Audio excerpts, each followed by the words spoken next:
안녕하세요. 간간한 뉴스여행 오거스 시작합니다. 대동건번 조총무의 화대 횡령 사건을 싸돌고 오랫동안 사회의 무리가 분분하였거니와 도경찰청에서 근본 장부를 압수하고 상세한 조사를 한 결과 김혜자 외 18인분의 총액 26,582원 사전을 횡령한 것이 판명되었다.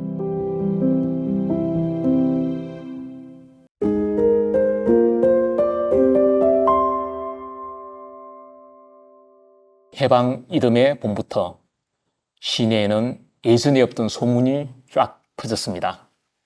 기생들이 돈을 떼었다는 소문이었습니다. 기생집에 출입하는 사람들의 누군지에 대한 호기심이 더해지면서 소문은 꼬리에 꼬리를 물었습니다.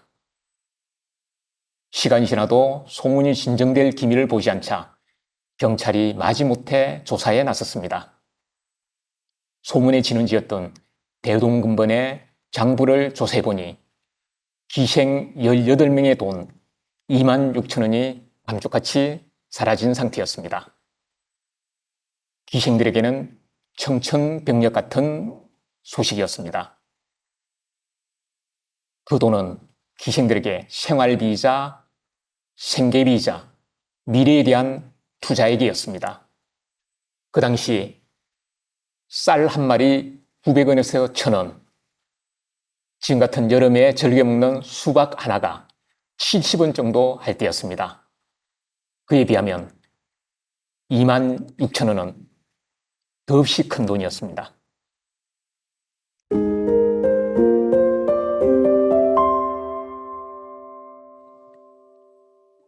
경찰이 조사한 결과 화대 혁명한 주범은 기생들과 가장 가까이 있는 사람이었습니다. 근본에 하대 수수를 떼고 온갖 기생들의 부전 일을 도맡아 하던 근본의 총무 조총무였습니다. 이른바 기생들의 삼촌이었습니다. 조총무는 근본의 살림을 도맡아 했습니다. 근본의 살림을 도맡은 조총무가 화대를 떼어먹었다는 것은 근본이 떼어먹은 것과 다름이 없었습니다. 화대는 기생들이 놀아주고 받는 노름차였습니다. 기생들은 화대 중에 일정 비율을 근본에 내고 나머지 돈을 돌려받는 것이었습니다. 그런데 조총무는 돌려주지 않고 기생들의 화대를 다 떼어먹었던 것입니다. 보통 화대는 가장 믿을 만한 사람들에게 맡기게 됩니다. 기생들은 자신의 돈을 맡길 만큼 조총무를 철석같이 믿었던 것입니다.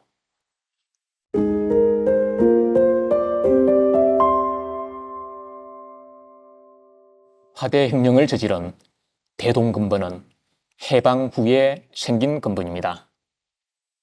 해방 이듬해 기생들을 양성하기 위해서 기생학교를 만듭니다.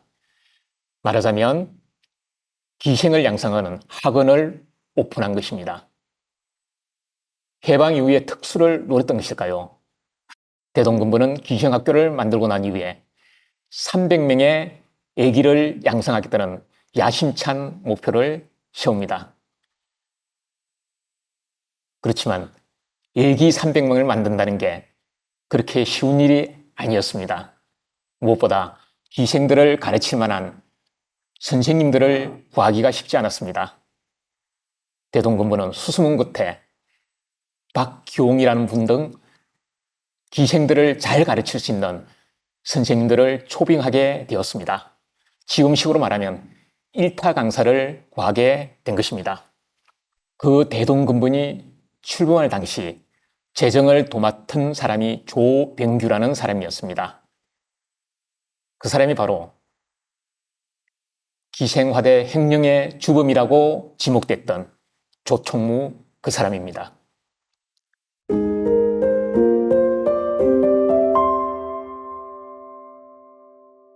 당시 기생은 하고 싶다고 아무나 할 수가 있는 일이 아니었습니다.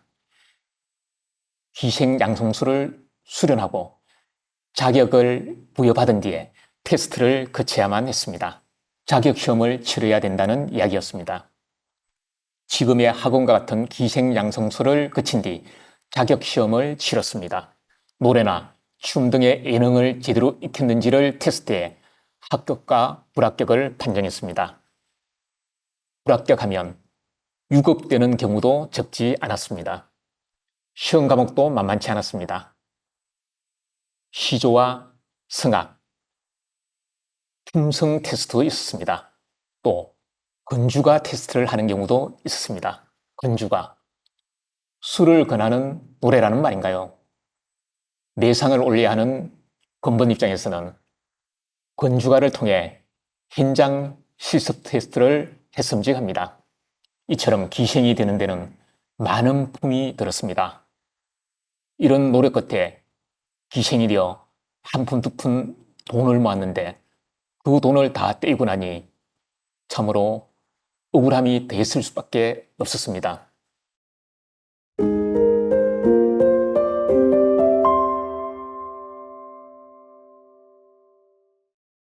일제 강점 기에 화대를 주지 않는다고 기생들이 동맹휴업을 하는 경우도 있었습니다. 해방 이후 대동근본처럼 수수료를 떼고서도 남은 하대를 돌려주지 않는 것과 똑같은 일이었습니다. 기생들의 하대를 돌려주지 않고 착취하는 이런 대동근본의 행태에 대해서 당시 언론은 기생화대 횡령사건으로 보도를 했습니다. 기생동맹휴업이나 화대를 떼먹은 이런 행위들이 다 약자에 대한 착취의 다름 아니었습니다. 그럼에도 불구하고 가장 가까이 있는 식구 같은 총무와 권번이 발등을 찍었습니다. 믿는 도끼에 발등을 찍히는 일, 예나 지금이나 새삼스럽지 않습니다.